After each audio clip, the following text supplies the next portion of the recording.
Okay. इस बीच हमारे साथ आज बिग मार्केट वॉइस की कड़ी में वैभव सांघवी जुड़ चुके हैं इस वक्त।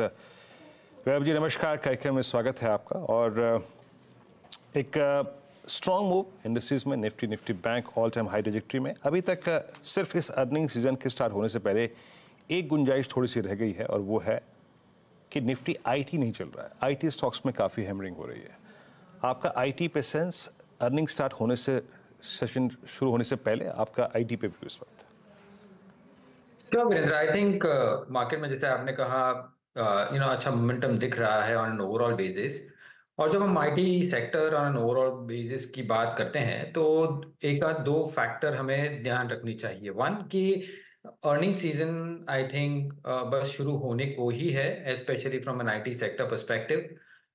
एंड दूसरा कि till now general commentary on the business काफी वीक रही है। ये एक्सपेक्टेशन है कि नंबर्स वीकिश आएंगे या गाइडेंस वीक रहेगी for the next year. But हमारा व्यू है कि आई थिंक कि ये क्वार्टर या नेक्स्ट क्वार्टर आई थिंक हम बॉटम आउट कर सकते हैं from an overall sector perspective. ये साथ में जहन में रखना चाहिए कि from a US perspective I think economy far more resilient है।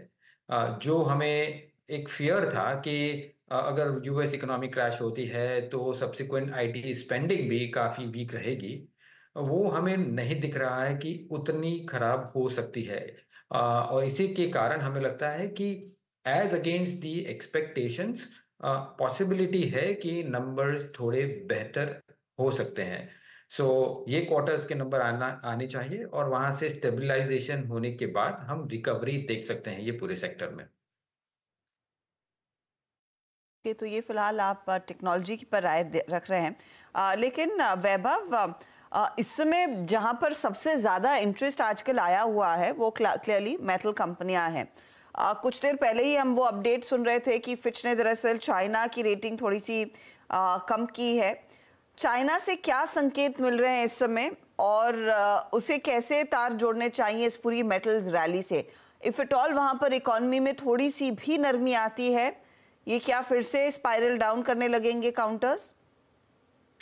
आई थिंक जैसे आपने कहा कि from China recent numbers on the PMI ISM थोड़े पॉजिटिव आए थे और एक होप बना रहा है कि आफ्टर अ प्रोलॉन्ग्ड वीकनेस यहाँ पे रिकवरी हो सकती है from an economic perspective. I mean after lot of stimulus. साथों साथ ये भी ध्यान रखना चाहिए कि एज कंपेयर टू जब हम 6 महीने के पहले ग्लोबल इकोनॉमी में एक्सपेक्ट कर रहे थे कि काफी ग्रोथ दरें या डिक्रीज होगी, वो उस कंपैरिजन में नहीं हो रही है। सो विच मीन्स कि ग्लोबल इकोनॉमी एज एक्सपेक्टेड थोड़ी ज्यादा रेजिलिएंट है और उसके कारण हम देख रहे हैं कि टैक्टिकल बेसिस पे मेटल प्राइसेस में काइंड ऑफ रिकवरी हो रही है। एट द सेम टाइम खास करके लिस्टेड मेटल प्राइसेस में आप एल्यूमिनियम पकड़े या गोल्ड और प्रेशियस मेटल पकड़े, गोल्ड सिल्वर, उसमें भी ज्यादा मोमेंटम आ रहा है। सो जो शॉर्टर टर्म मोमेंटम हम देख रहे हैं प्रॉबेबली वो टैक्टिकल ट्रेड है। अगर आप हमें पूछे कि वो स्ट्रक्चरल बेसिस पे हम देख सकते हैं तो eight this point in time unlikely. Tactically trade करें, दैट इज बेटर।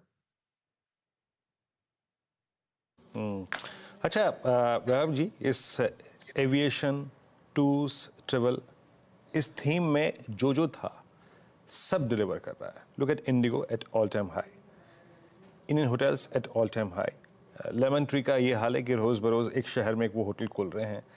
अभी यहाँ पे आप लोग का कन्विक्शन, स्पेशली इस छुट्टियों के सीज़न के मद्देनज़र, ये क्वार्टर काफ़ी इंपॉर्टेंट होता भी इनके लिए, और कोई खास प्रेफर्ड स्पेस इसी में बास्केट में? वीरेंद्र, आई थिंक एक स्ट्रक्चरल ट्रेंड हम देख रहे हैं from a consumption pattern perspective. जो ओवरऑल बेसिस पे हम देख रहे थे कि लार्जर स्पेंडिंग कंज्यूमर स्टेपल्स या डिस्क्रेशनरी में जनरली होता था फ्रॉम अ ड्यूरेबल्स पर्सपेक्टिव। ये एक नया मोड है जहाँ पे जो rising aspirations of the population, social media एक चेंज ला रहा है कि सबको एक्सपीरियंसेस में स्पेंड करना है। तो जब हम एक्सपीरियंसेस की बात करते हैं तो ट्रैवल एंड टूरिज्म एक ऐसा सेक्टर है जहां इंक्रीमेंटल कंज्यूमर स्पेंडिंग काफी हो रही है। और जब हम ट्रैवल टूरिज्म की बात करें तो आई थिंक जिस हिसाब से पुश मिला है both on the spiritual tourism और लीजर टूरिज्म में, हमें लगता है कि ये सेक्टर में I think there are secular trends, कि ये शॉर्ट टर्म ट्रेंड नहीं है। आई थिंक वो लॉन्गर टर्म ट्रेंड है, और ये परफॉर्म करते रहेंगे over a period of time.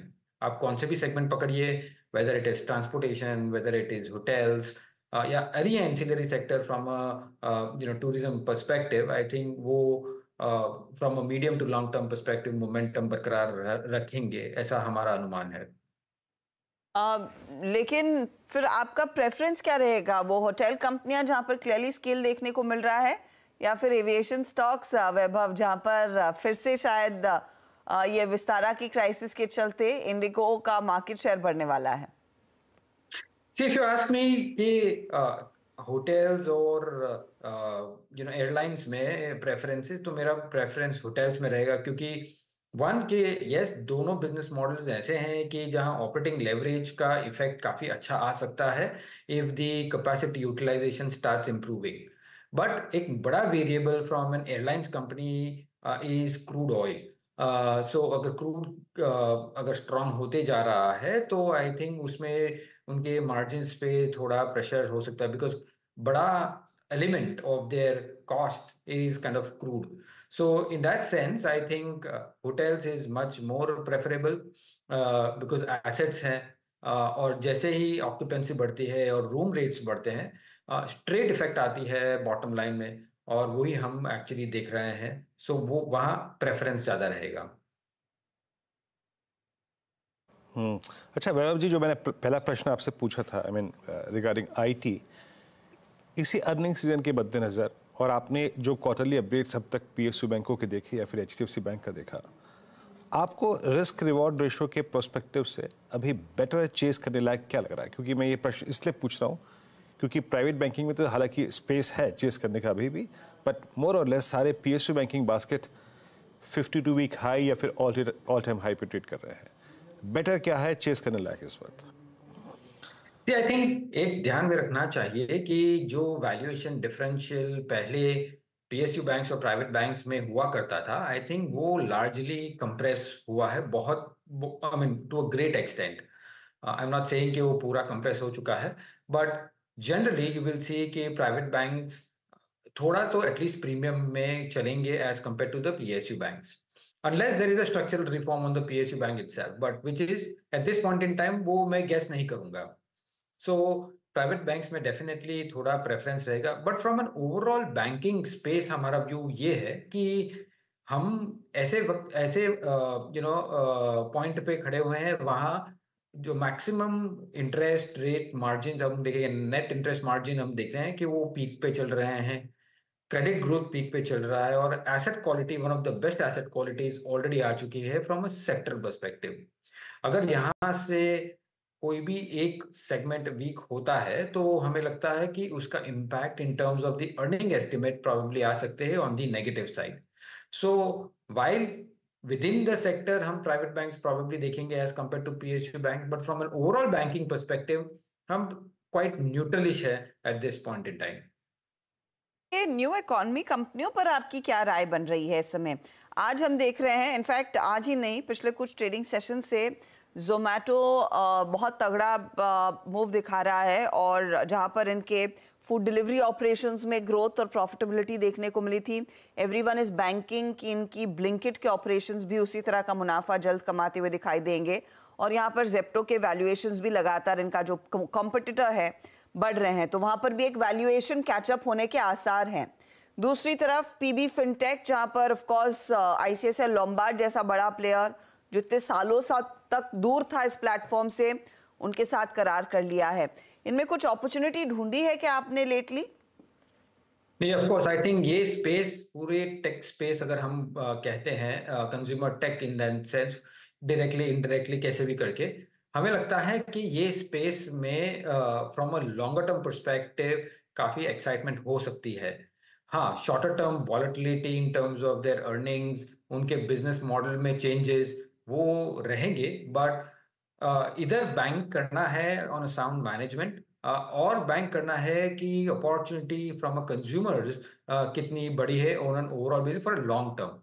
Business models will evolve, but अगर हम ये दो चीज पकड़ के लॉन्ग टर्म बेट ढूंढ के निकालते हैं तो प्रॉबेबली यहाँ स्मॉलर एलोकेशन बनता है from a longer term perspective.